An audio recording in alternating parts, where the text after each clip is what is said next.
Hey everyone, welcome to Judging for the Win. I'm Dave, and this is my daily ruling. Today's question comes to us straight out of the Judge Vault. Amy taps 4 forests to play a Momentous Fall, sacrificing Omnath, Locus of mana. How many cards does she draw?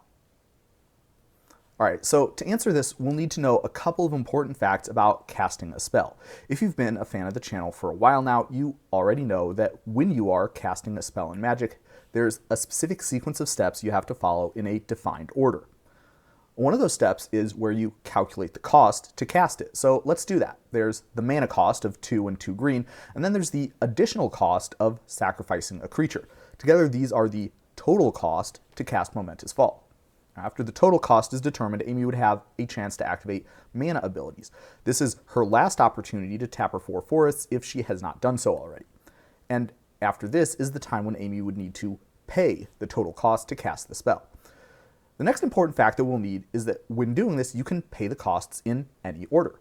Let's consider the ramifications of that choice. Omnath's ability that gives it a buff according to how much mana you have is a static ability that generates a continuous effect.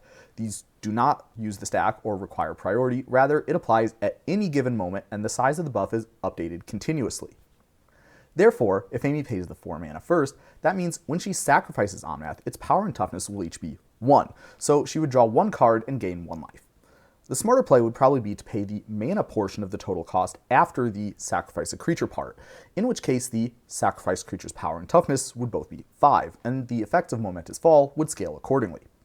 Let's observe that these are her only options. It is not possible to draw an intermediate number of cards by paying a portion of the mana cost, then sacrificing Omnath, then paying the rest, because the 2 and 2 green constitutes a single cost, and partial payment of costs is not allowed. Neither is it possible to float some mana, sacrifice Omnath, and then tap for more mana before finally paying the mana cost, because the step where you have an opportunity to activate mana abilities is over by the time you progress to the step where you're paying costs. Well, let's close out with a challenge question to test your understanding. Amy controls Underworld Breach, and her graveyard has a big score and 2 other cards. Can Amy escape the big score? And the answer is yes.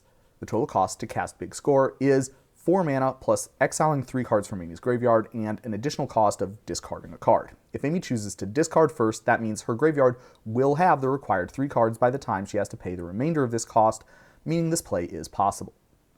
Now, eagle-eyed viewers might have noticed that when I said you could pay the costs in any order, that was a little bit of a fib. Any costs that involve random elements or moving cards from the library to a public zone have to be paid last. These costs are awkward to back up in cases where, for example, a player doesn't realize that they haven't got enough mana for a spell, or they otherwise attempt to cast it but cannot complete the action for some reason.